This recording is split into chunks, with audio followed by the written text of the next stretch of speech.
national conference, but yes, they were supposed to even reconvene, but at the moment they've not been able to do that. It's now been postponed to the 11th of August.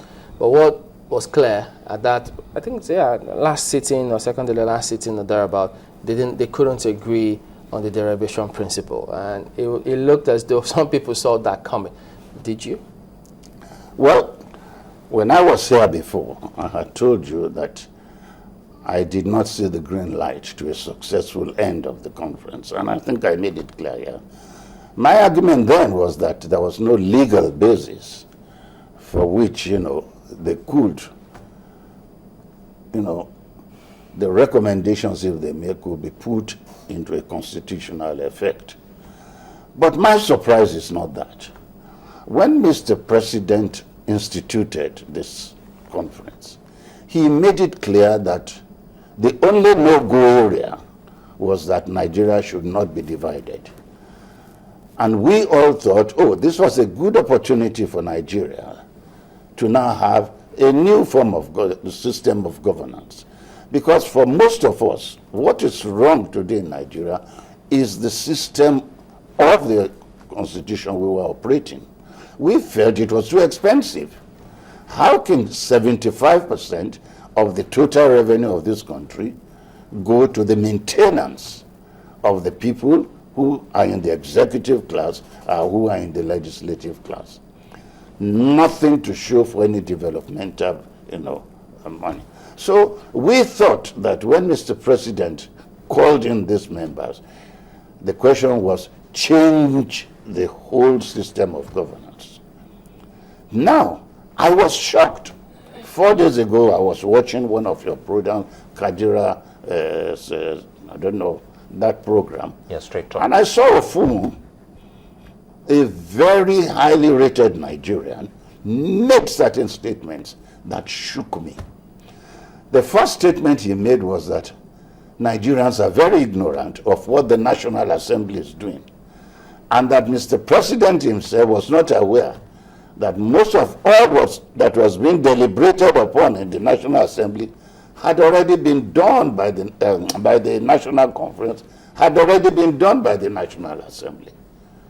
I, stood back and said, if he knew this, why did he continue to participate in the national, Another person that shook me 4 days ago was Mr. Tunji Braithwaite, my very good Egbon. He was my senior in the grammar school.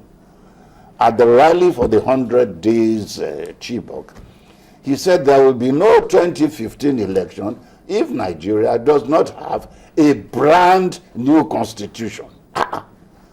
Coming from Braithwaite, did he ever mention that in the national conference, that what we are here to do is to have a brand new, or is this just a new idea coming to him after all these deliberations to say there will be no election except there's a brand new constitution, knowing fully well that all what they have done within these past 4 months is to amend the 1999 constitution.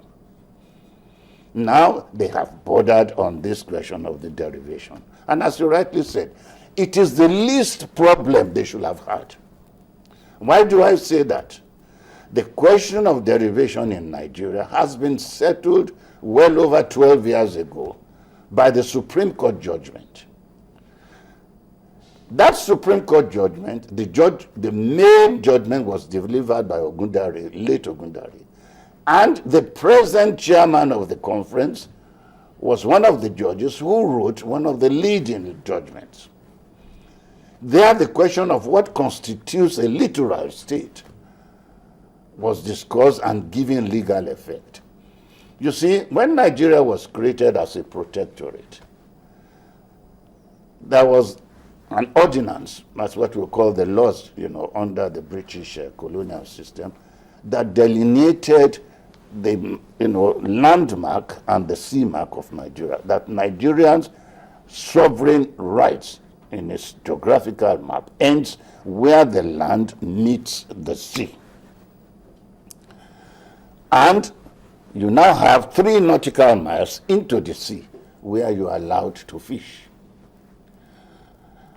After independence, around 1970-something, an international conference was held all over the world on international law.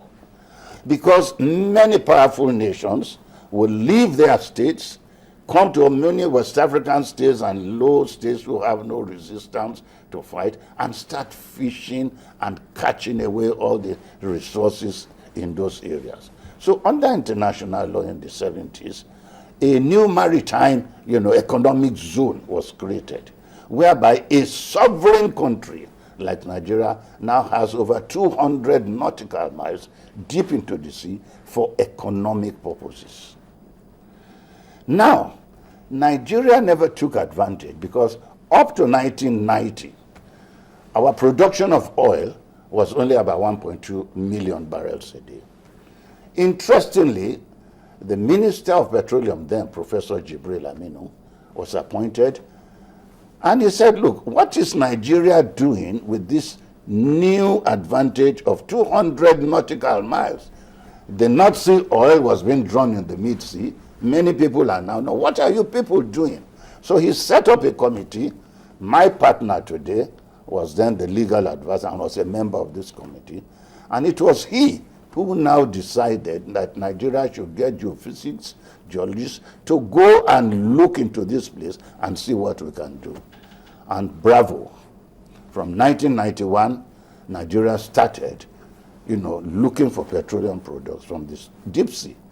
Today, 55% of the oil Nigeria owns today comes from the deep sea. Now, in 2002, many of the states, many of them felt, oh, we own most of this oil.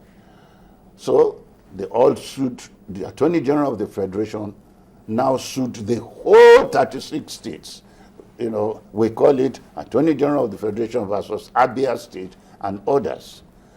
That judgment today still stands and defined what amount of money goes into the Federation account from these oil processes.